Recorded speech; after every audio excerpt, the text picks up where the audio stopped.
welcome back. This is lecture 14 in our series, and we are continuing with lambda phi 4 interaction. So last lecture we finally brought an interaction into the game, so now we're actually dealing with more realistic field theories in the sense that scatterings are actually possible, and we have shown the Feynman rules for lambda phi 4. So the very last thing we got in last video was this set of rules, which allows us to assemble, just using these diagrams and the rules associated to them, the green function for any endpoint function of lambda phi 4.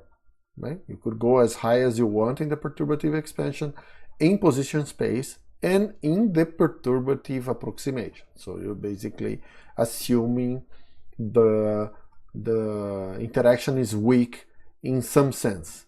The sense which we explicitly stated is that lambda is small enough that if you make a series of any observable in lambda, that series will be convergent. Right? At least the first few terms will get smaller as you take higher and higher powers of lambda.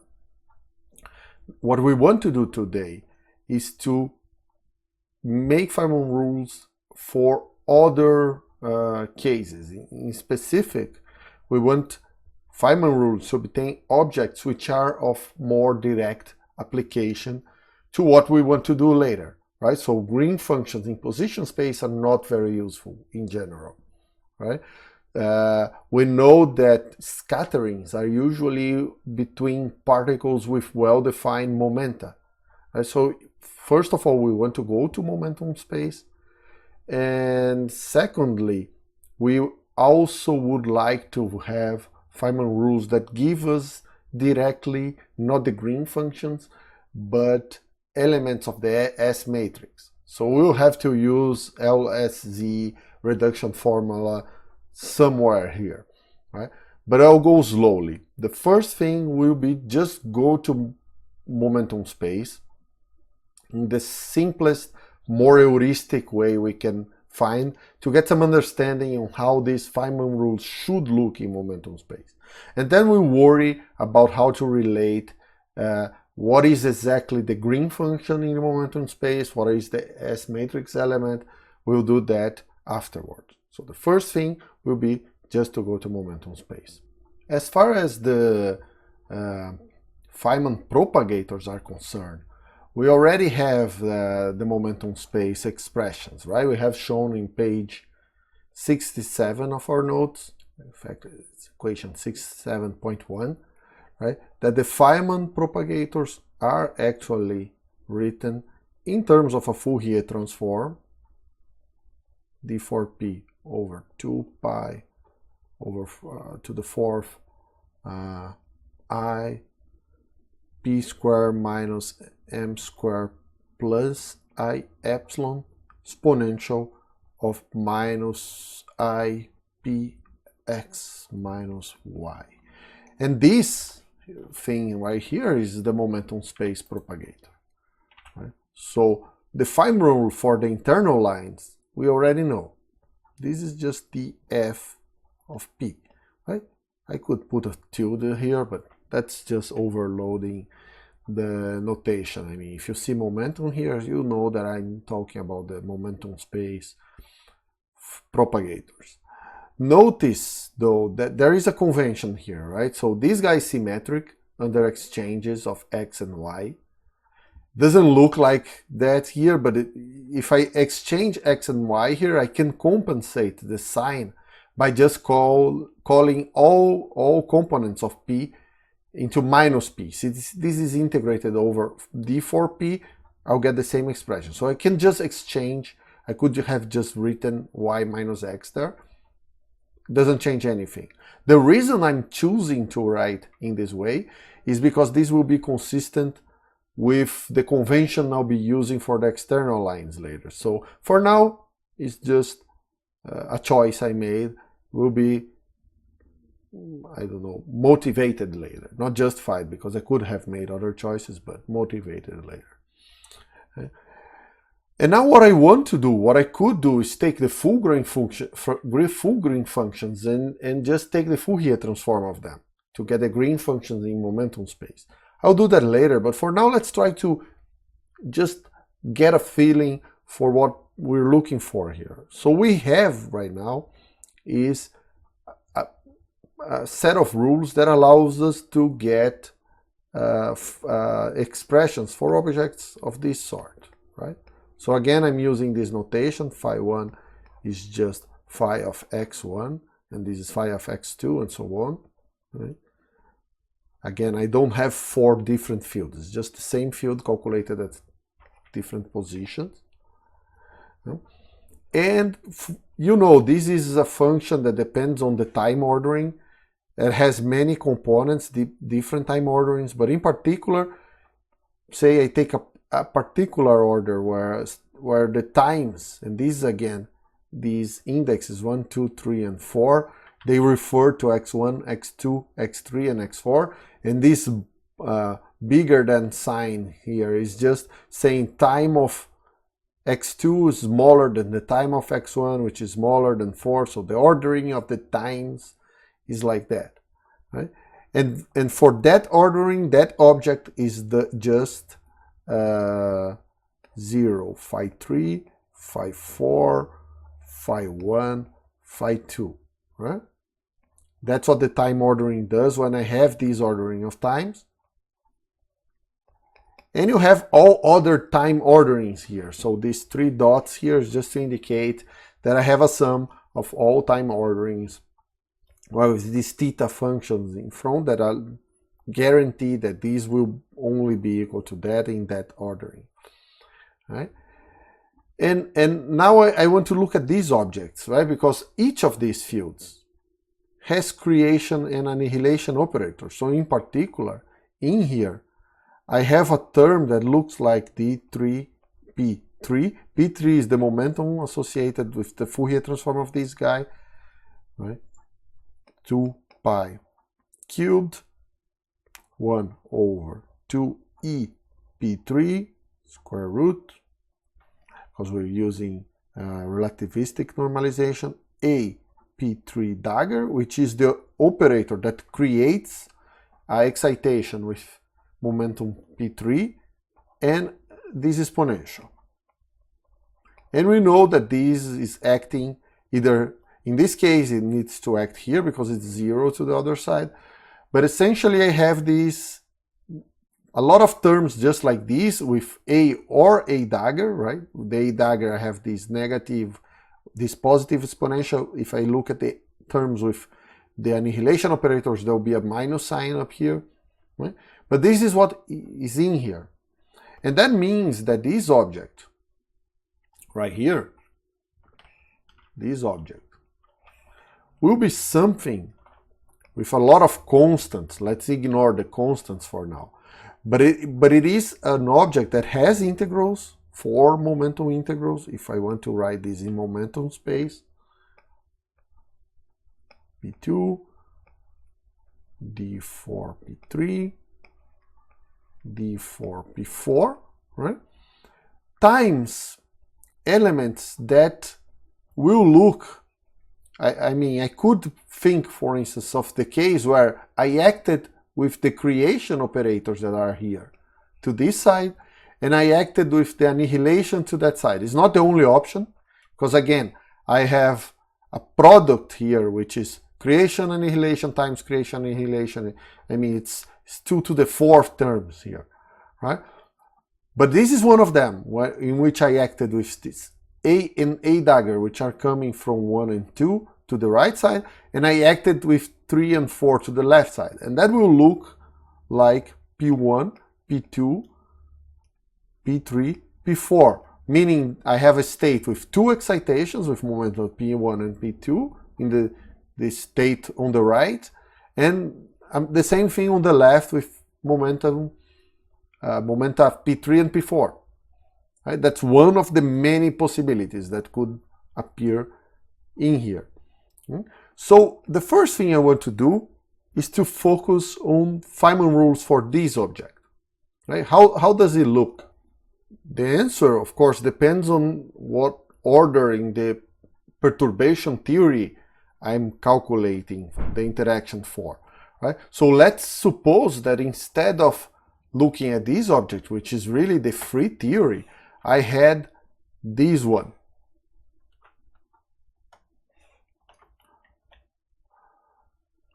Phi 1, phi 2, phi 3, but now I'm inserting the interaction once. So instead of taking the zero order expansion in the exponential, I take the first one, which would give me minus I lambda over 4 factorial d4z phi z to the fourth here. Right? And I can use the same logic I used up here to say that this includes many things, but amongst them is a term that has all these 4 momentum integral, right? So I have these 4 integrals in momentum, right? And a term that is just P3, P4, the same exponential. Let me write it explicitly here. So it's minus I lambda 4 factorial integral in d4z phi z phi z phi z and phi z p1 p2. So this term, which is of course included here, is what I obtain if I take these 4 fields that were here, right? These 4, and do the Fourier transform for them, apply the creation operators to get the same combination for initial and final state, but now I have an interaction in the middle, right? So notice that I'm really interested in this specific object, which are making a very particular choice for initial and final momenta, and the same choice is here for this interaction now, right? So this is a perturbative expansion for this object. The next contribution would be this one. And let's see what this one does, right? So essentially, I have now to see, the first thing to notice is, can this object be different from 0? We know for the normalization of these states that P1 needs to be the same as either P3 or P4, and P2 needs to be the same as the other one, otherwise this is 0, right? I can very easily show this is 0 if P1 is different from P3 and P4, because then the same operator that creates P1 to the left can annihilate nothing to the left if P3 is neither P3 nor P4 are equal to P1, and that will be 0. In here is more complicated because there's a lot of creation and annihilation operators in the middle. So let's see what the options are. Right? The first is the most obvious one, which is if P1 is equal to P4, and I'll indicate that with a contraction. It's not a contraction in the same sense I had before in Vick's theorem, but it's very similar. We'll look back into that later. But for now, I'm just saying that P1 and P4 are the same. So the creation operator that comes out of P1 here cannot just go there and act on the vacuum. It will act on P4 and make this different from 0. Same between P3 and P2. And that means that these guys, whatever particle this guy creates, one of these must annihilate. Otherwise, again, the total thing will be 0. So this guy needs to be contracted with this, right? In some combination. Again, I have more than one option here. We'll do the counting of the multiplicity later. But that needs to happen, right? And this I can indicate in Feynman diagrams, now in momentum space, which are a little different, like this. Again, I will define, I'm doing just a bit hand-wavingly, just to show what the logic is. I'll prove most of these things and define them concretely later, right? So P2 is the same as P3, and then I have this thing which exists in its own, right, with this point being point Z, which by the way is integrated all over space. That's one possibility that's different from zero for this object. Another one, which is more interesting, is the following. I take the same object,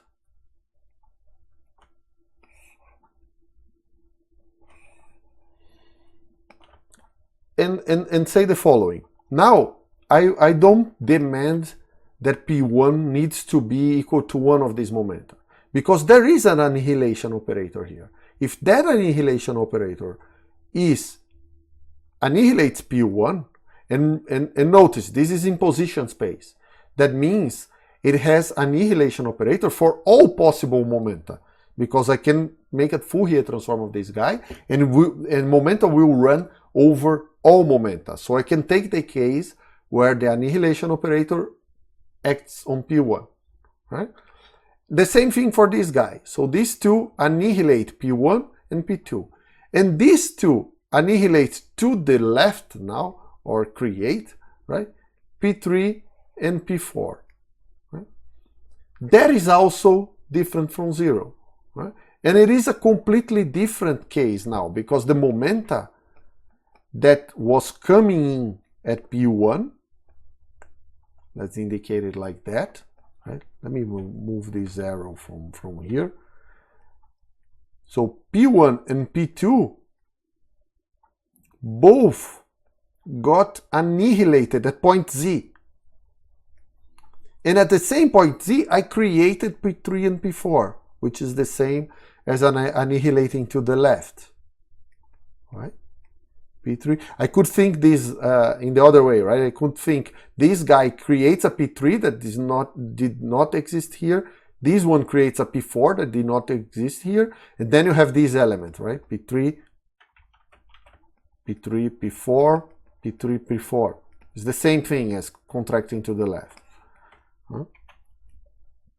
P3, P4.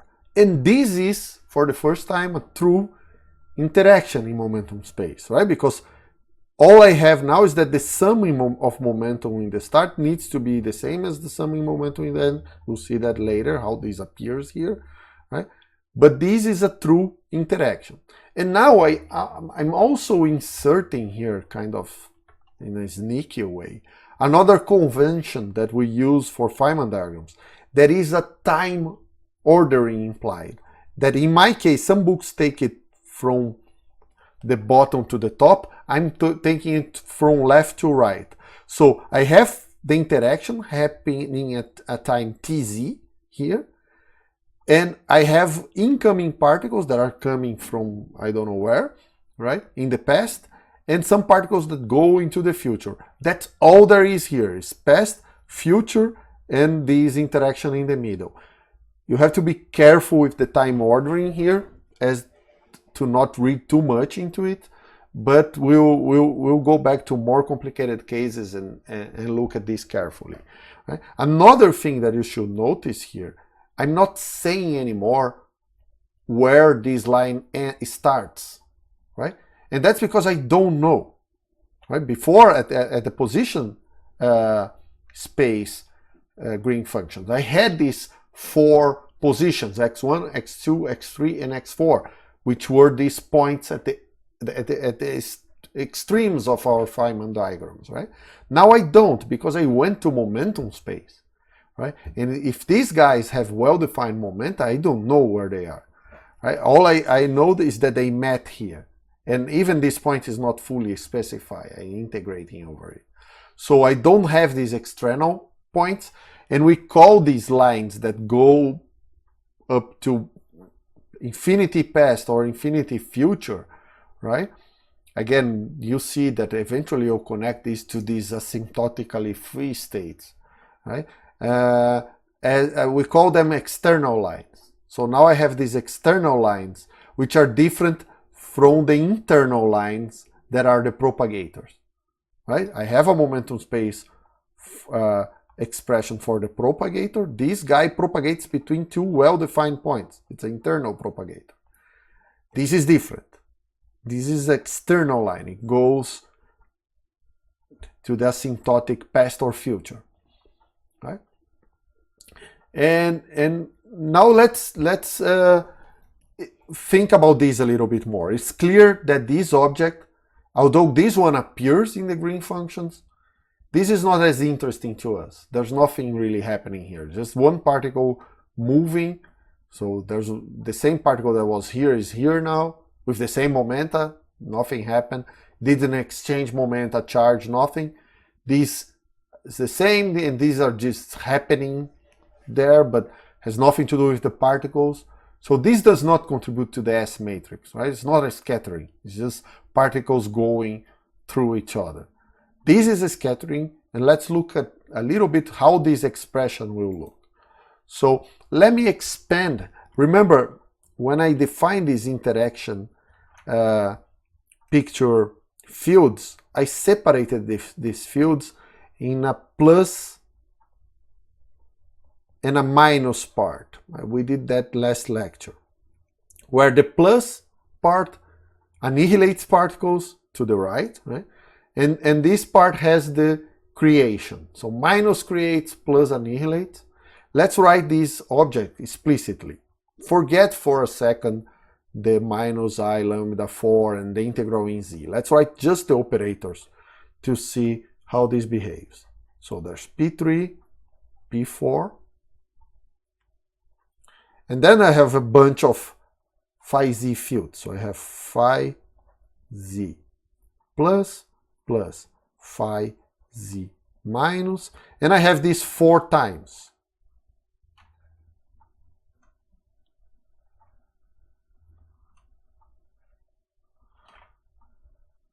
And then I have P1 and P2 here, right?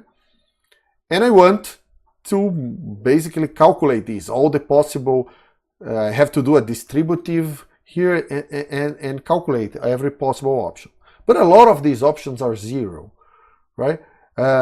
Just notice that the moment, for instance, remember, this guy creates, this guy annihilates. So if I act with, take the option where I have 3 phi plus here.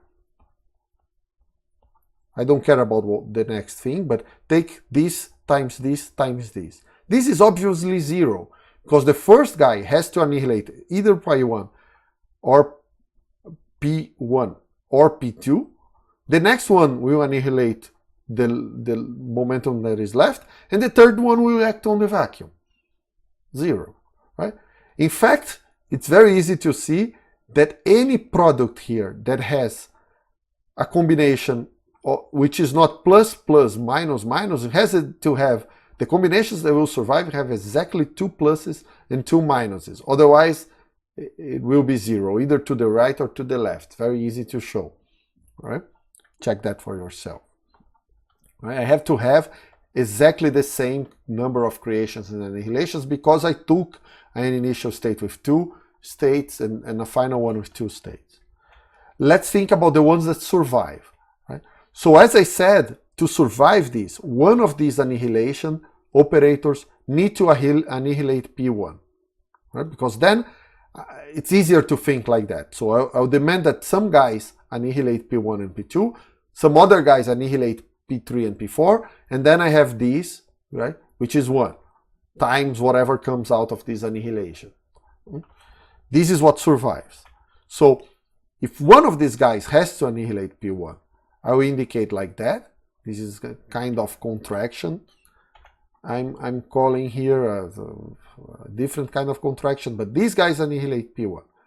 Right? And there's 4 possibilities for that. This guy, these, and this. So this is already a multiplicity that starts to show up here. Then one of these 3 needs to annihilate P2. Right? Let's say this guy. That's a factor 3, right? Now, one of these, since I already took one guy from this pair, remember, in the distributive, I will always only have either this guy or this one. So I took this one, I cannot use this one to annihilate to the left. They will not belong to the same term, right? So now I have only two options to annihilate P4. There's two options, and then one option to annihilate P3. That means there's 4 factorial forms of doing this, but in every single one of them is almost the same. Right? Let's see the first one. Let's see what happens when this guy annihilates P1. What I'm saying is, take this guy, acting on the P1 part of that state. And remember, these states, I'm assuming they can be written. So these are the asymptotically free states, right? So I'm assuming this can be written as a direct product of P1 and P2 acting on the vacuum, right? That's what is implicit in the right side of the Feynman theorem, right? I can write this guy as just two creation operators acting on the free theory vacuum, right? So that means I can write phi z as this d3pz over 2 pi cube 1 over 2e pz square root a pz, right? Because this is the plus part, has only a, not a dagger, and that accompanied by this exponential, right? Minus e pz z. And I can write P1 as square root of 2e P1 a dagger of P1. This is very hard to read, is P z. A dagger of P1 acting on the free theory vacuum. So I can remove most constants here, move them to the front. The important part is this guy will have to commute with this one to act in there, right? And that means I get d3pz over 2 pi cubed 1 over the square root 2e pz exponential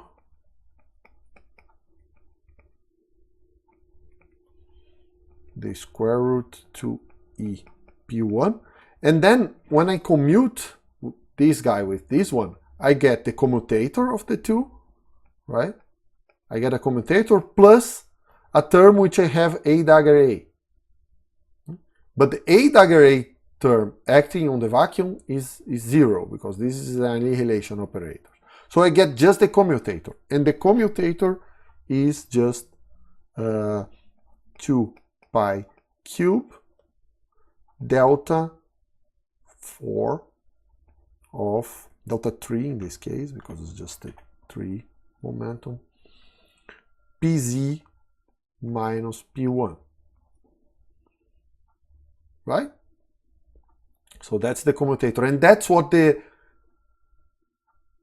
contraction means. I can have a lot of combinations of pz and p1, but I'm taking the one where this guy commutes with this one. Of course, I have the other option when this guy commutes with the creation of p2, right?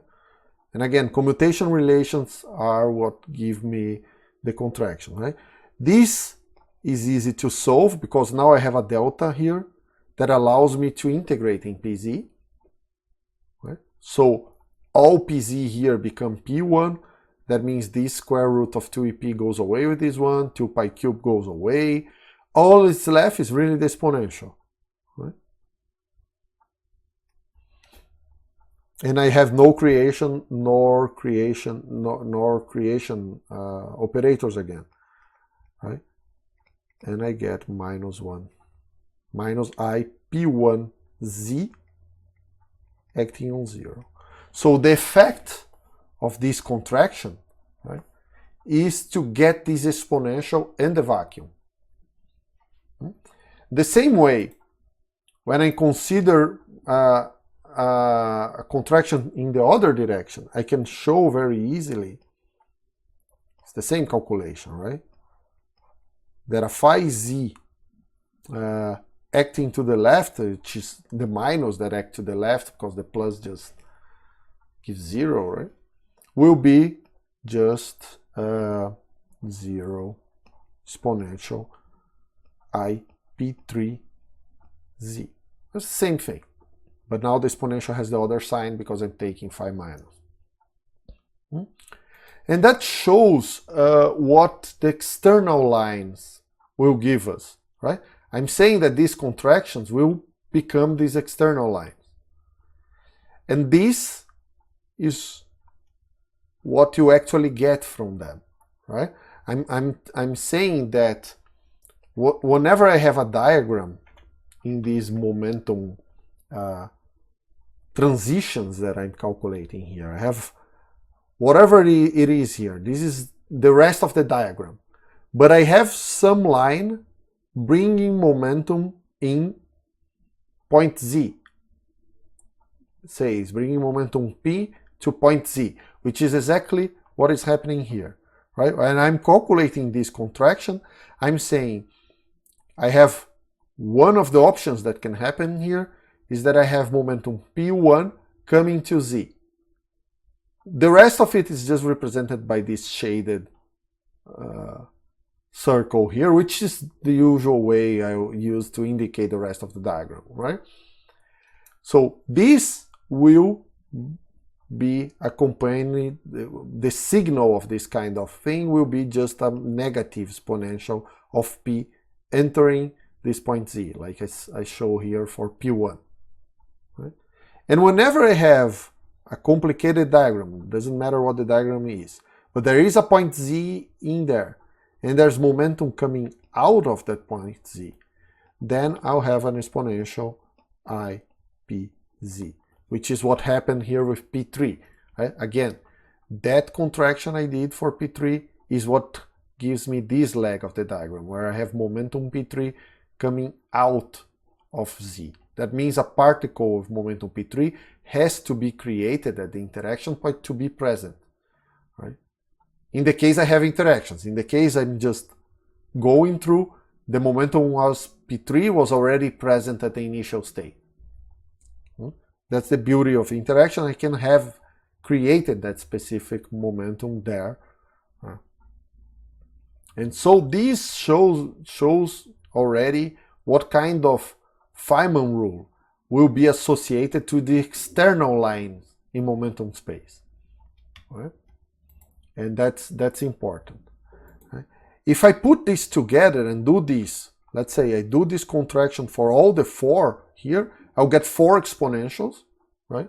And then I want to bring back the other terms. I had, remember, beside these contractions, I had also minus I lambda over 4 factorial, and I had this integral. So let's write the full thing. What I'm saying is that this object, right here, now can be written as one of the possibilities. Again, I can have more contractions, but one of them is this. Minus I lambda over 4 factorial integral of d for z, and then the 4 exponentials. P1z, exponential of minus I P2z, exponential of I P3z, and exponential of I P4z. And remember, this 4 factorial here needs to disappear if I take all the combinations that could generate that answer, because I have 4 factorial ways of contracting this. So again, that's similar to the symmetry factor. And for this diagram, the symmetry factor appears to be 1, right? Because the cancellation between the factorial in the numerator and the denominator was exact. Right? So that's what I'm getting, and the diagram I use to indicate this is this one. Right?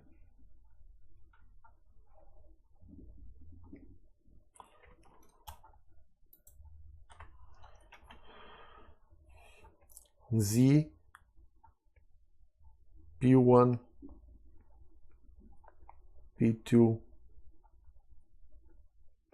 P3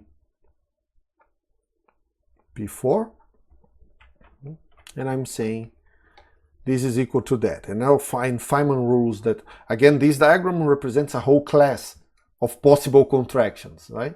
That's why the 4 factorial went away. This integral is actually very easy to do. Right? I just have to combine all these exponentials and integrate in z. This is a Dirac delta. Right? So what I'm getting here is minus I lambda 2 pi 4 delta 4 P1 P2 minus P3 P4, which is kind of nice, right? You see the integral in the position of the vertex enforced, in a way, momentum conservation, right? You see, this is conservation of energy and momentum, right, on this vertex, right? The momentum going in needs to be, the momenta going in needs to be the same as the momenta going out. Right? And again, I have this contribution from the vertex, which seems to be the same rule we get in position spaces, just minus I lambda, for the same reasons, actually. Right? Very similar rule. Right? I know this is very heuristic, but you can see in which direction this is going already. Right? So you have these contributions from the external lines, but they actually get transformed in just momentum conservation, right? Which shows we're going into the right direction. Right? If I didn't have momentum conservation here, I would have to revise my definitions, for sure. Let's look at a more complicated diagram to try to get the general rule, right? I mean, already you can see it here, but I want you to be really convinced. So let's take a diagram. Again, I'm for now looking at this case with 2 initial momenta and 2 final momenta. But now let's go to second order in perturbation. So I have 2 vertices.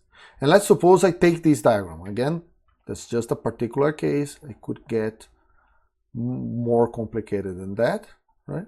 We know that each vertex in lambda phi 4 needs 4 lines. Right? So if I'm starting with 2, there's 2 more lines that need to come out of this vertex, 2 more that need to come in here. So I'm looking at something like that. Right? So this is one particular diagram. And let's name the momenta. That's actually a good strategy, right? Just start by naming all the momenta in your diagram. Right? And of course, the external ones are fixed by the problem you're trying to solve. But notice, there's some internal momenta here that are not, right? They could be anything. So let me name them. I would call this one K1 prime and K2 prime. Just because I can, right?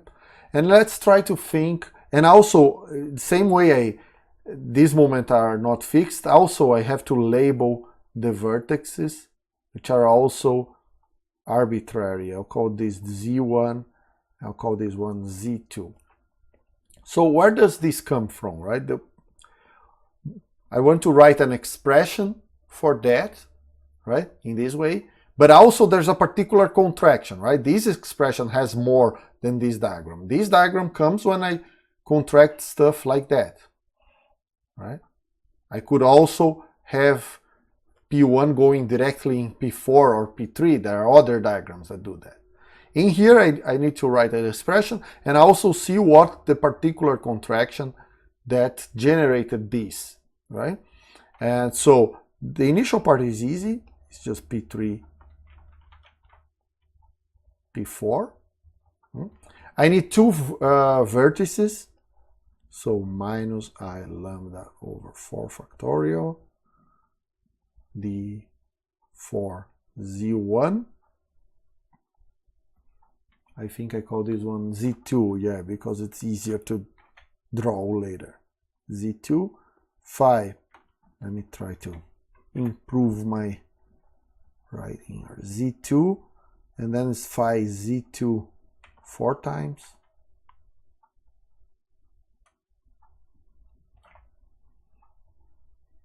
Then the same for Z1.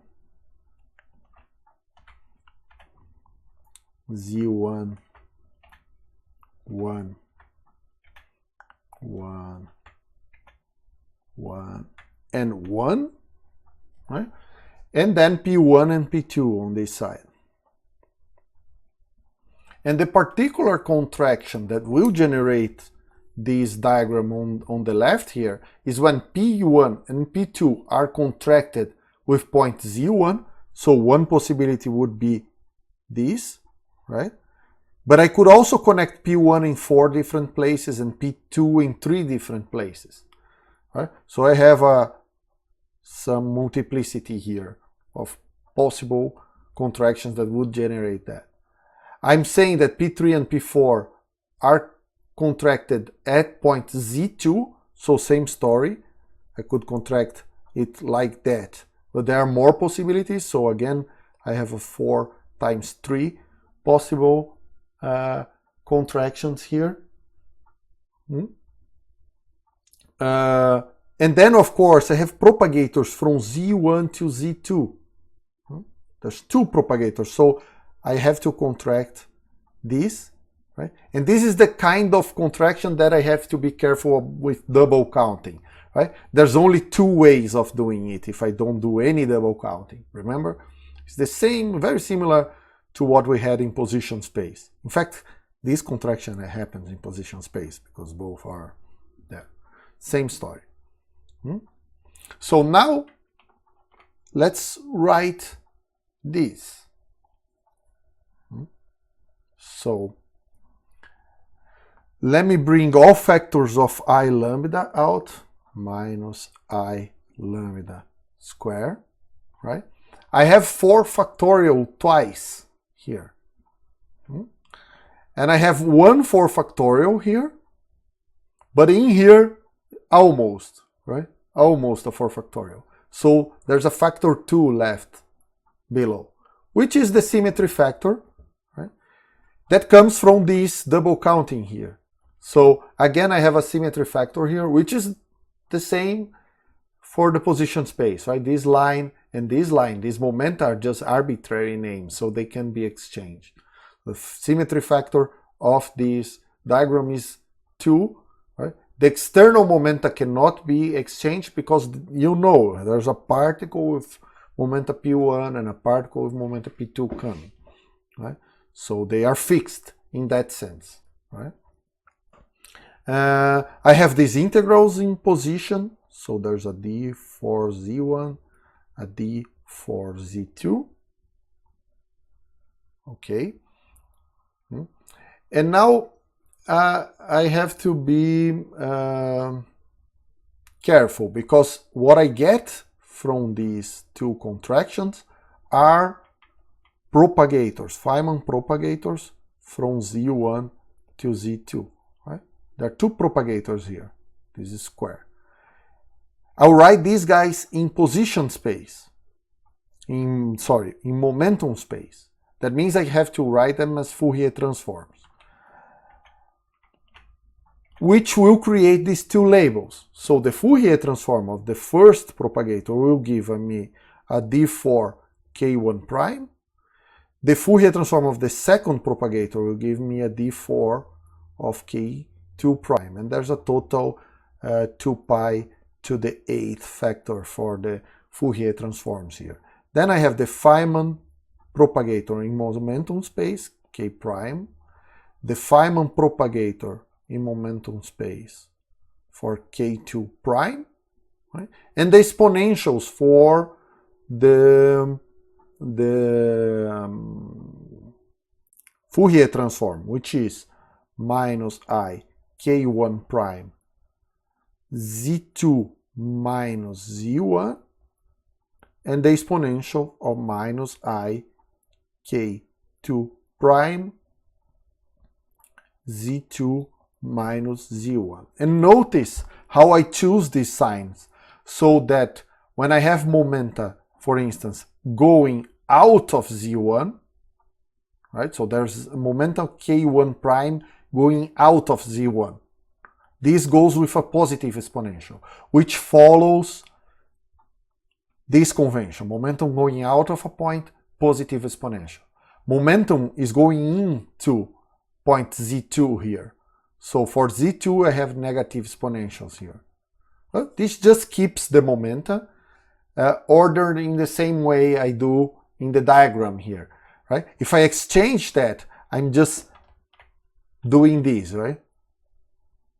Which is the same, right? K1 prime will be integrated all over signs, but it helps to have the same convention everywhere, so you can read momentum conservation straight from the diagram, right? That's why I'm choosing this ordering, which is arbitrary, as I said before, right? And finally, I have these contractions, right? Which we saw what happens, right? When I apply this field to this state, I get this exponential, so I just have the 4 exponentials for these 4 actions here, right? And I have to write these 4 exponentials, which I'll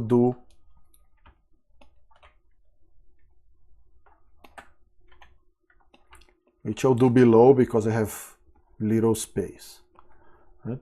So it's the exponential of minus I p1 z1 p2 z1. Now to this side is the opposite sign for the exponential. I have p3 z2 and p4 z2. So I p3 z2 exponential I p4 z2, right? Which is the part of the external lines. As I said, I know what is the contribution of the external lines.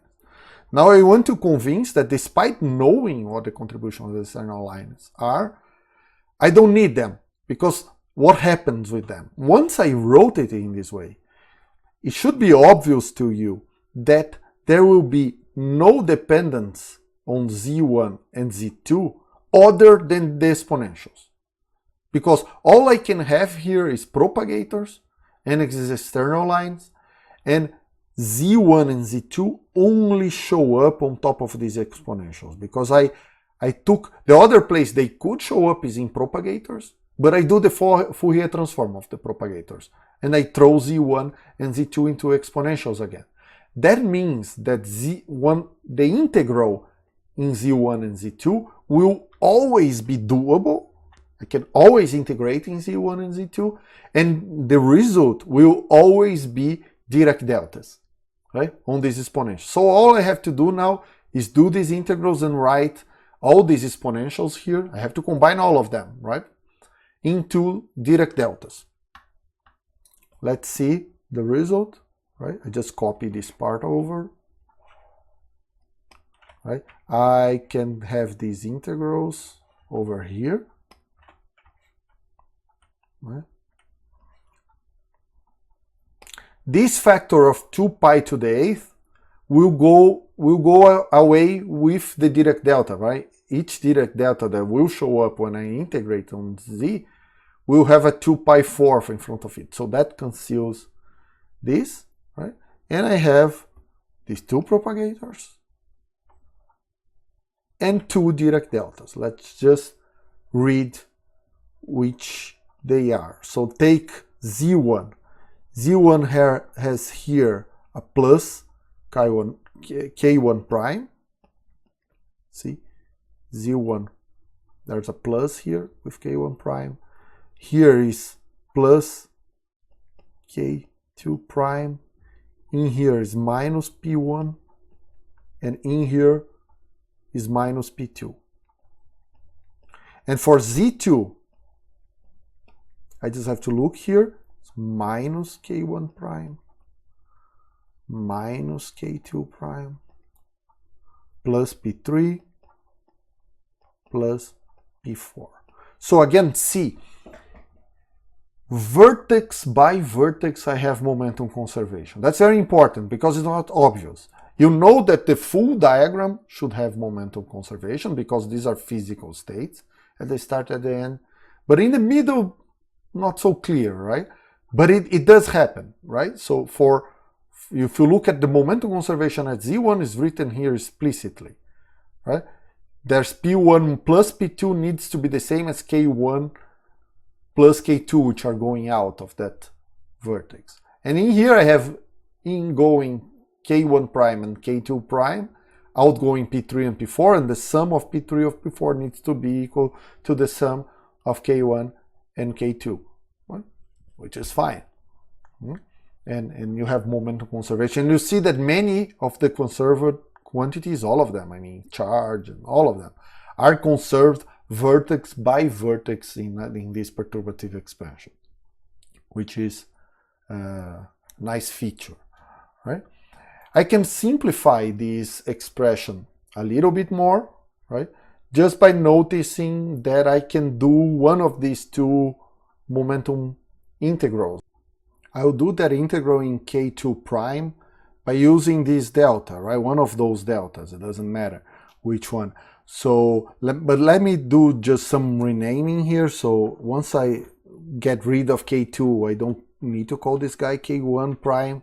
So I just put K, right, for K1 prime everywhere. Just call this guy K.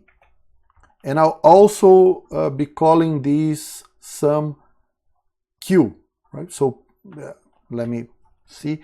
Actually call P1 plus P2 Q. So this is minus Q. And then this delta right here becomes just the delta of K2 prime minus K Q minus K, right? So K2 prime will be just K Q minus K, right? So let me do that and write the answer to the integral. This becomes the following expression. Just have to copy the obvious parts, and I have a d4k. This delta, now I have to substitute K2 there, will be minus K minus Q minus K for K2 prime plus P3 plus P4. I have these two guys here, which now are just the Feynman propagator of K and the Feynman propagator of Q minus K. And of course I can simplify this a little bit further, but the striking part is that K goes away, right? I just have minus Q plus P3 plus P4, which is just P1, right? Minus P1 minus P2 plus P3 plus P4, which is the total momentum conservation for this diagram, and which can go out of the integral. So innocently, naively, you could think that you would be able to get rid of the two integrals here by doing these two deltas. But once you use one of them, you see that the other one does not involve the integration variable. So it goes outside and you're left with one integral, which makes sense when you look at the final answer. So let's write this in its final form for convenience, because I like factors of 2 pi 4 besides my Dirac deltas, I'll put again a 2 pi 4 to the fourth here, together with this delta that came out of the integral, which is P3 plus P4 minus P1 minus P2. Right? And of course I have to put an extra 2 pi to the fourth in the denominator here, which is fine too, because I also like my integral in momenta to be accompanied by that. And I have these two propagators. And this is the final expression for this particular diagram, right? Q, of course, is just P1 plus P2. I can write this like that, or keep Q around here and here, but it's all the same, right? Let me leave it like that. So looking at this final expression, the game I want to play is, what is the minimum information I should have at my Feynman diagram? Let's take this Feynman diagram I wrote upstairs and paste it here. What is the minimum information I need here in order to get directly to this expression? Because a lot of things here make sense, right? This is the conservation of total momentum in a scattering. It should be there always, right? And I don't want to do the calculation. I just need to prove that momentum is conserved every time. I mean, once I'm convinced that the rules I have give momentum conservation, I can write it directly. This part is kind of obvious. It's just the two vertices. This is a symmetry factor that comes from these two lines. But you see, in this diagram, I'm writing Z1 and Z2. This is not important. It's not here, right? It's an integration variable for something that I will have integrated by the end, right? So I don't need Z1. I don't ever need to name these vertices in momentum space. I can get directly here, right? Also, the external lines, those exponentials for the external lines, do not appear here. They already combine with the integrals in Z1 and Z2 to give me that momentum conservation. Right? But these two momenta, I need to be more careful. Right?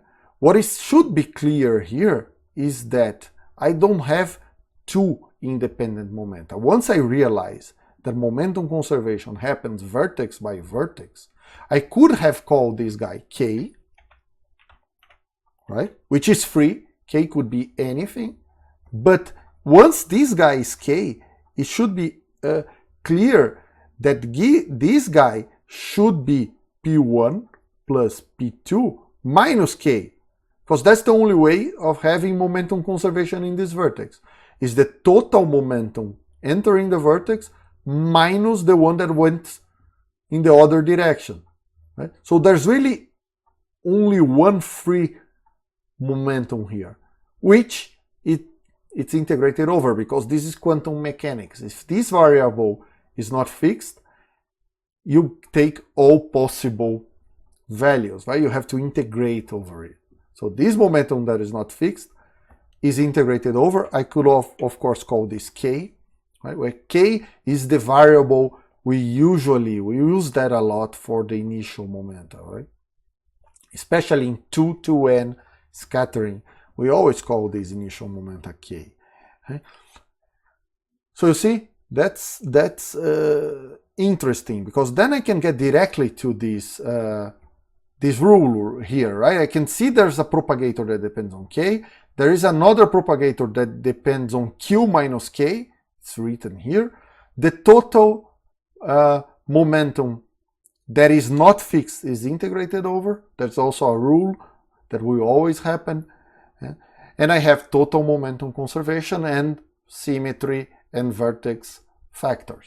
So all the Feynman rules are already there. If I write my vertex, my Feynman diagram, already imposing momentum conservation. So this part right here is not trivial, right? I had to assume momentum conservation either here or here. It's the same, right? K going in, Q minus K going in, that means the total momentum going in here is Q, which needs to be equal to P3 plus P4, which is true because total momentum is conserved. right? So the same, I get the same conclusion for these two lines if I look here or here. Right? Both are true. And I have only one delta at the end. So now let's make a table summarizing all these Feynman rules. And here is the table. So for each propagator, you put a Feynman propagator in momentum space. Right? For each vertex, it's just minus I lambda. The external lines, just put 1.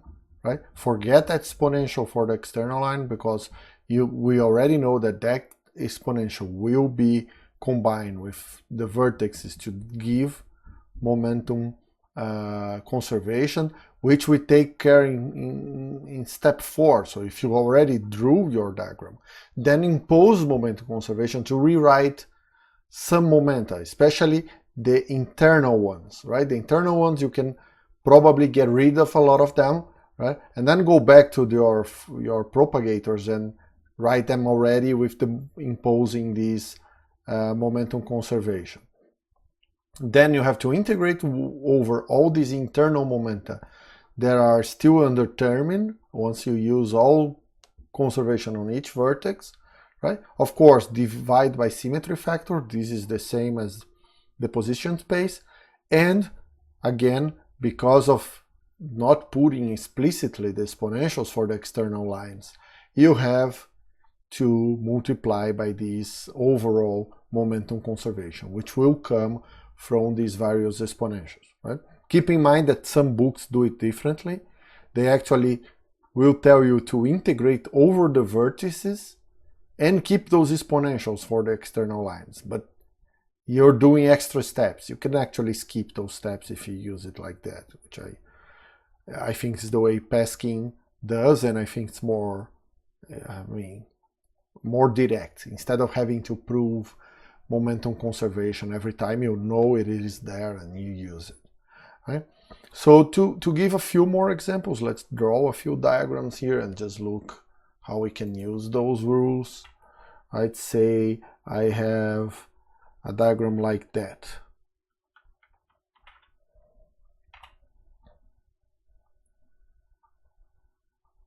And I have ingoing momenta P1 and outgoing P2, right? So how do I write the expression for these elements, right? P1, P2. Let's see. For starters, let's use the rules, right? For the propagators, I'll write as df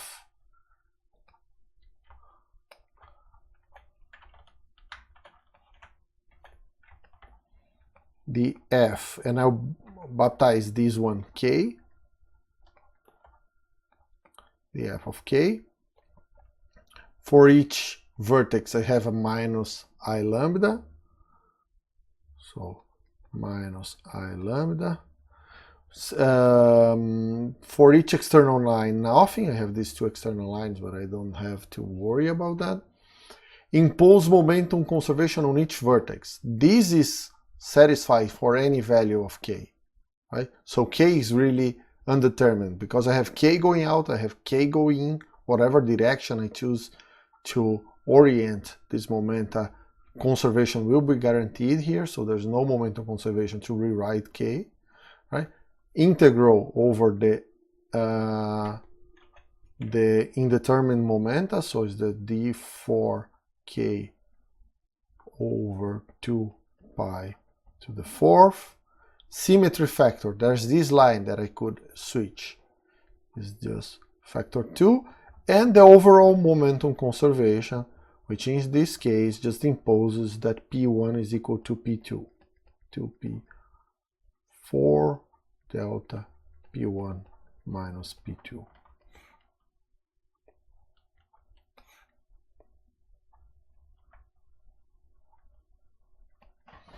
So this is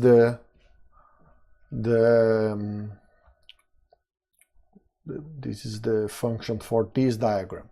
Let's look at a little bit more complicated case.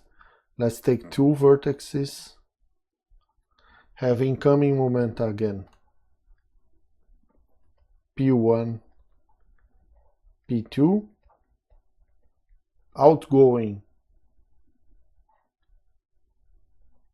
P3 and P4, but that's a little different from the case we had before, right? Because before we had P1 and P2 going into the same vertex up here, right? P1 and P2 were both going on the same vertex over here. Now they are going into different vertices, and I have to close the loop like this, right? So initially I could call this just K and K2 and write the expression, but I prefer to just use momentum conservation. I'll call now, let's say, on the vertices I have, if I call this K2, let's keep the K2 for now. I can write on the first vertex here, I have P1 is equal to P3 plus K2 plus K. Notice that the direction is important, right? I have to define a direction, otherwise I'll have to call this guy minus K or whatever, right? I have to choose one. And on this vertex I have P2 plus K2 plus K is equal to P4, which I can combine to write that P1 minus P3, which now I'll call K, right, is equal to Q is equal to P4 minus P2. I can get that these two are the same, right? P1 minus P3 is equal to P4 minus P2, right? Because K is just the sum of K plus K2. So K is the momentum flowing in this direction, right? Just K plus K2. And then I can write that K2 is Q minus K, and I can rewrite this over here and exchange this by this with Q defined like this, right? Or yeah, like this. And now I can write the expression. It's actually, despite momentum conservation being rule, I have two rule 6 here. It should be rule 7. Okay, despite momentum conservation being put here as rule 4, I usually just do that first, right? Just following the logic of Peskin in that case. He orders the rules like that. So now I'll just write in a more natural way, just 2 pi 4 total momentum conservation, which is P1 plus P2 minus P3 minus P4. This is total moment conservation. I have two vertices. Oh, that's just one. In here is 2. Symmetry factor. These two lines are the same. Right? I could have called that one K and this one Q minus K over 2. And then the integral for K, which is still undetermined. And I have two Feynman propagators, one for K and one for Q minus K. And remember, Q is just a shortcut for these relations. Okay? So that's another Feynman diagram in momentum space that I can write. Right? And remember, time is going to that direction, right? Pictorially. And this is the first case where you can see that time is just before and after, because this line seems to be maybe going back in time. Don't overinterpret this, right? It's just what it was before, what it is after. These interactions in the middle, they are not really ordered in time, and we know these Feynman propagators will take both orderings in time between these two vertices. So Let's not over interpret Feynman diagrams. This is something you should be careful with. Right. So now we know the rules for this kind of object, right? But we know that somehow these objects must come from the momentum space green functions through the LSZ reduction formula. Right? So what I'm saying here is I kind of already got the final form of the Feynman rules, but through a very hand-waving way, which I find more intuitive. But now let's do the strict one, right? Let's really look at momentum space green functions. Let me write a general green function in momentum space given by a G tilde to indicate momentum space, n plus m, so this is the number of external legs in this case, right? So when you do the Fourier transform for position space into momentum space, you exchange n plus m positions into n plus m momenta, right? And I'll label the momenta pi for the final state particles and k j for the initial one. So let me say, just to keep a convention, this momenta will be the final momenta and this one will be the initial momenta. And n plus m is the total number of momenta here. So this is a Fourier transform of the position one, so let's write all the Fourier transform. So I have I from 1 to n Fourier transform on the final states. And since I'm taking this convention where all initial states are incoming and all final states are outgoing, that you could just calculate differently, right? You could take all momenta incoming or all momenta outgoing. You're just changing signs on your convention. But I'm using all the initial ones are incoming, so this is the right sign for the exponential, and all the final ones are outgoing. Actually, the final ones are outgoing, and the initial ones, which are here, are incoming.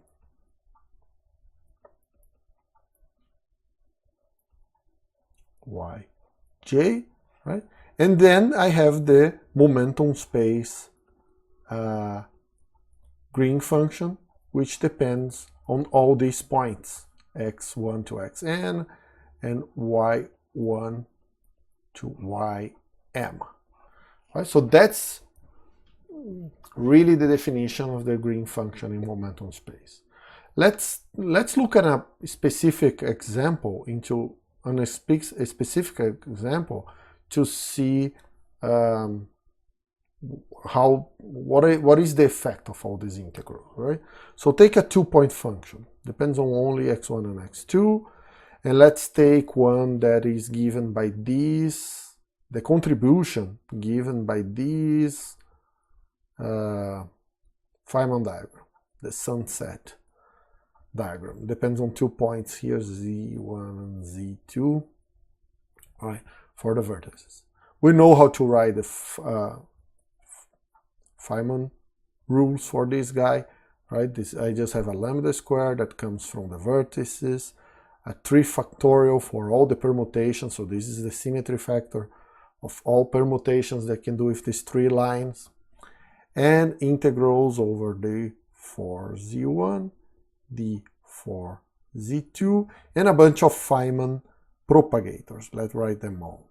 So from x1 to z1, there's 3 of them from z1 to z2, and there's another one from z2 to x2, right?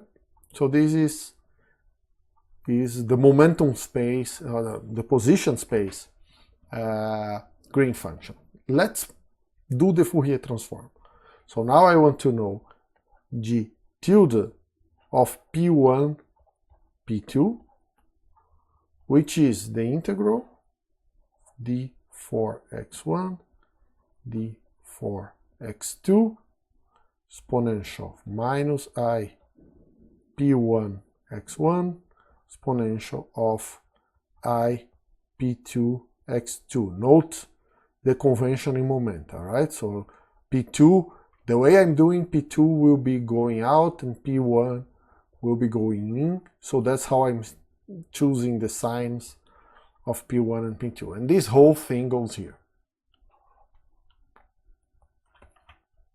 And I have to calculate these integrals now. Okay? So there's a lot to do.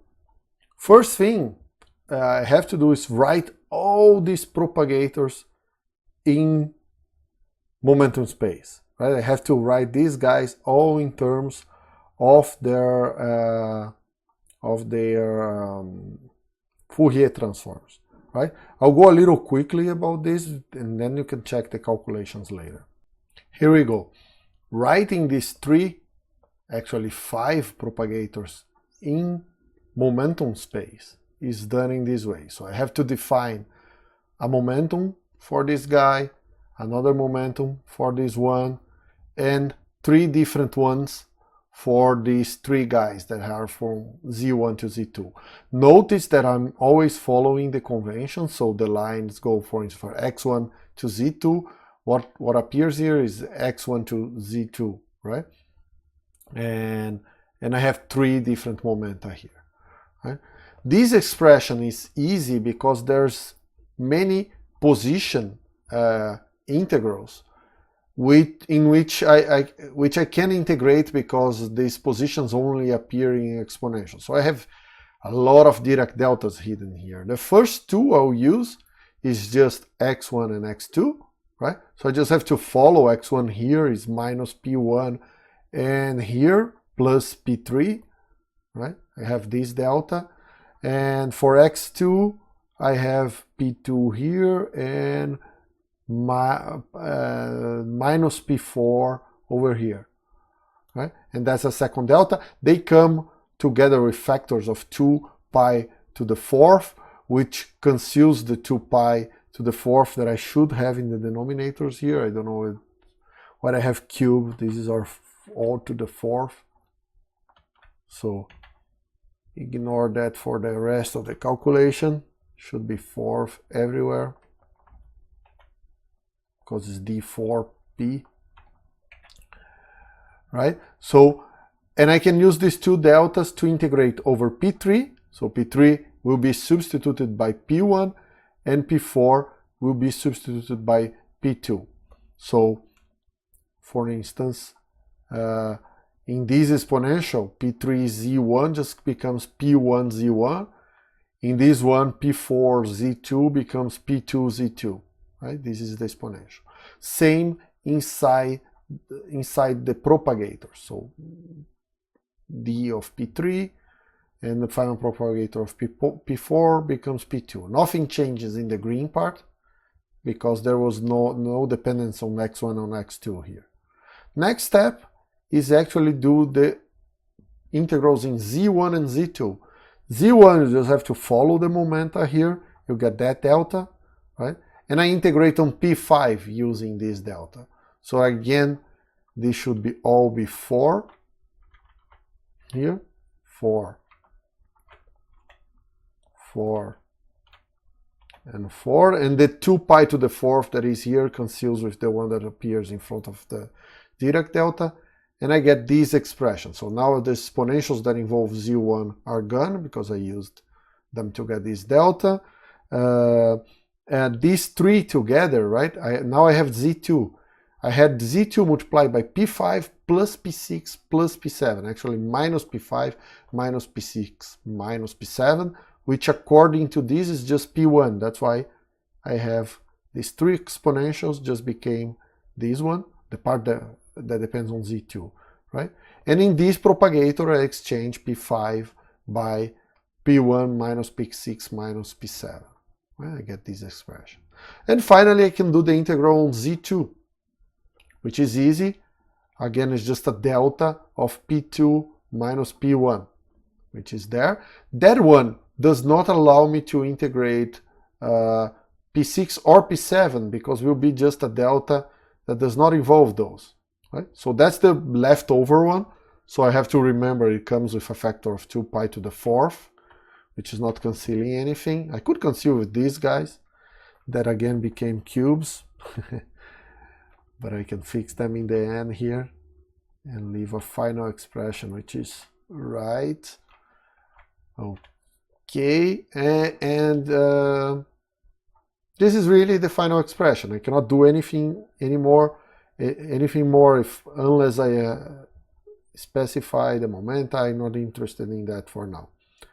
Right? So looking at this expression, what do I see here? Right?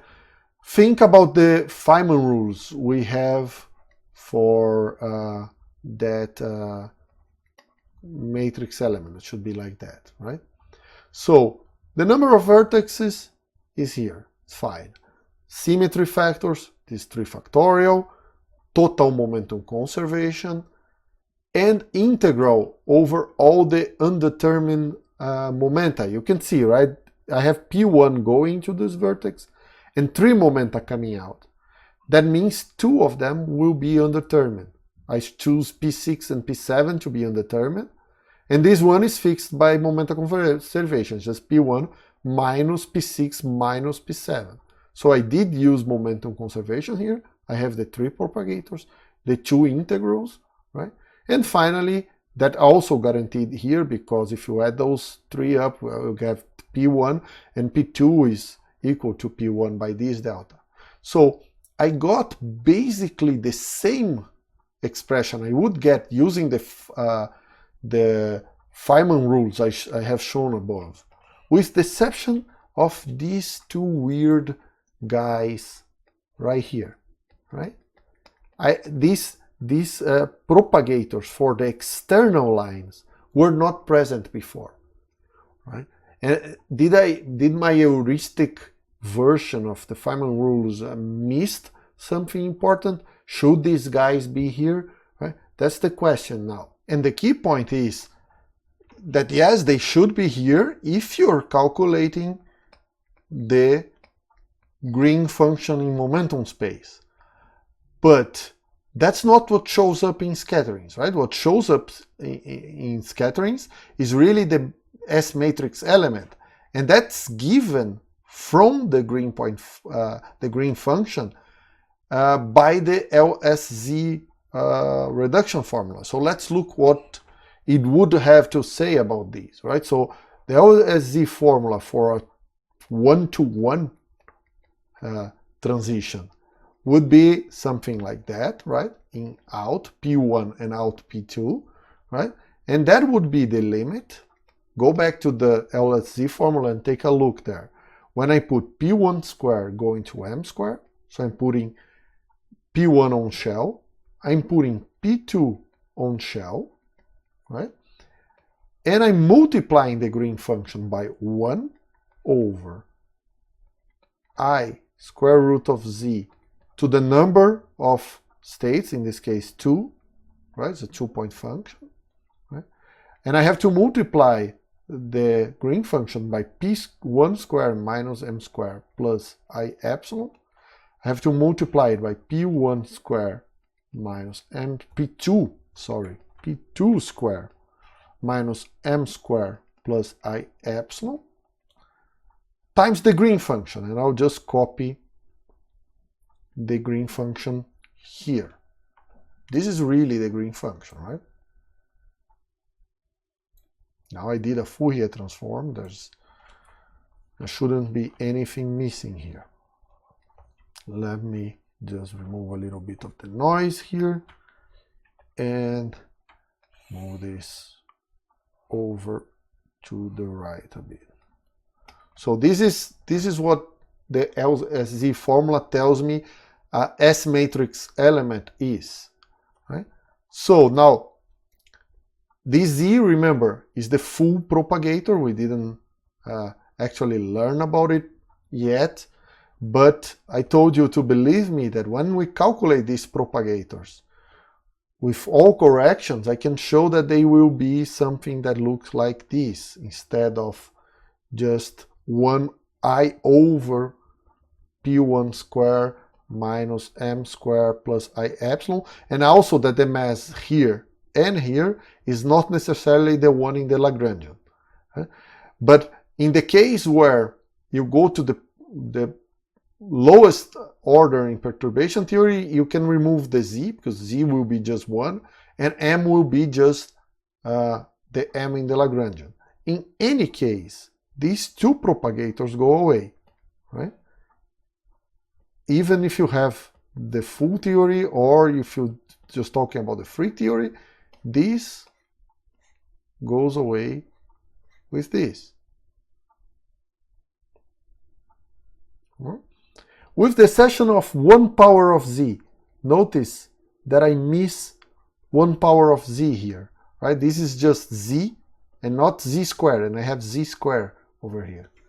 Right? So the final answer is just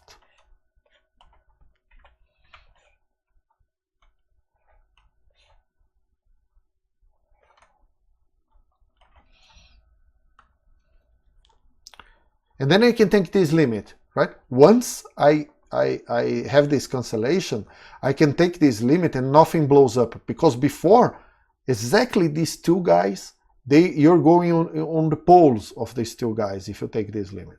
Now, nowhere else you have propagators of just P1 or propagators of just P2, and P6 and P7 are being integrated over. So they are never just M squared, they are you're running over values of P6 and P7, right? You even know you'll be going around poles in these propagators because you have plus I epsilon, so you'll know how to integrate these. But these guys were not being integrated over, so taking them to the pole could be a problem. But LSZ takes care of that. So I'm just getting Z, because there's one less power of Z here, times these lambda square times all of this.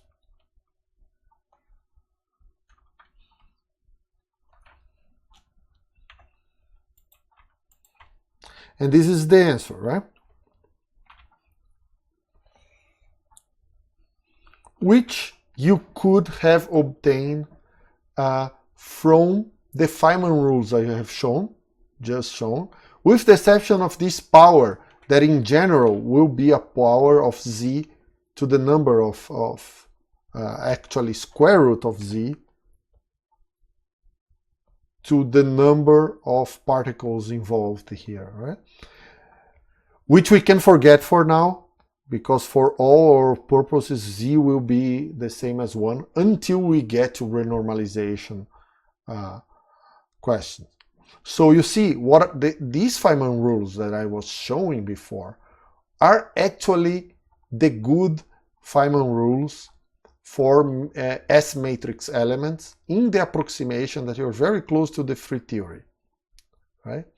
And we'll see later that that's when you don't have loop integrals. You don't have closed loops in your diagrams.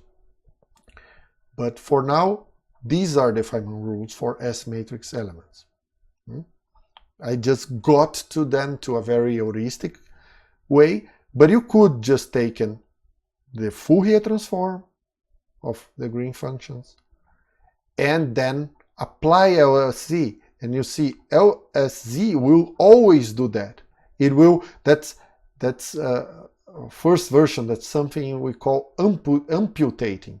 It amputates the external propagator. So the external lines have propagators that are amputated by the LSZ formalism. So they are not part of the answer, which is good because the external particles are satisfying relativistic dispersion relations, and we don't want our cross sections to blow up, right? You're going to poles here, and so this is a finite expression that you can use, right?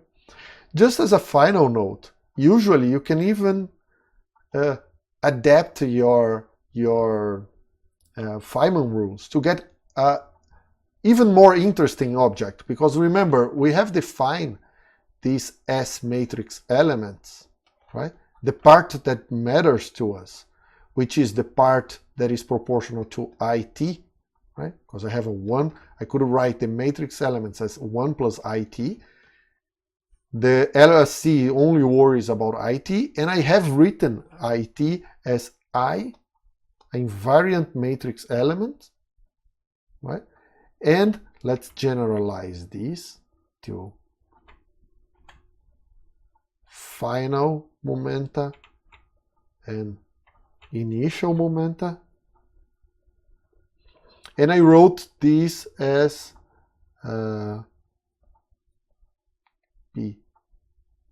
Pi to Pf 2 pi to the 4th delta 4 of the sum of Pi minus Pf. Right? That's where we define this matrix element. Since we know that these will always appear here and here, right?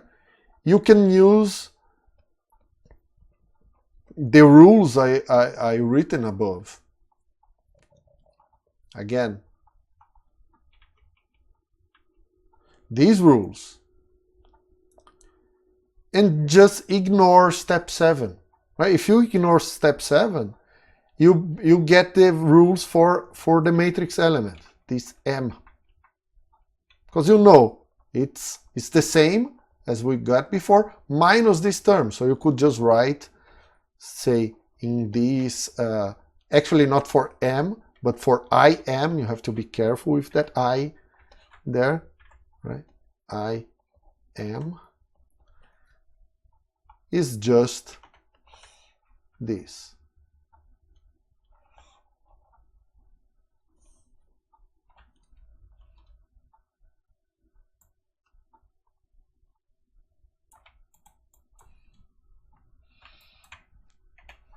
Without the momentum, the total momentum conservation, which is explicitly outside M.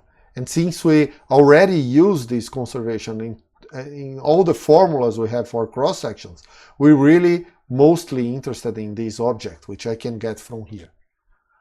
Right? The momentum conservation has even already been used when we were calculating the invariant phase space and other things, right? So you can use those Feynman rules to get this object just by not putting this momentum conservation in front. Right? And this is it for today. See you next lecture.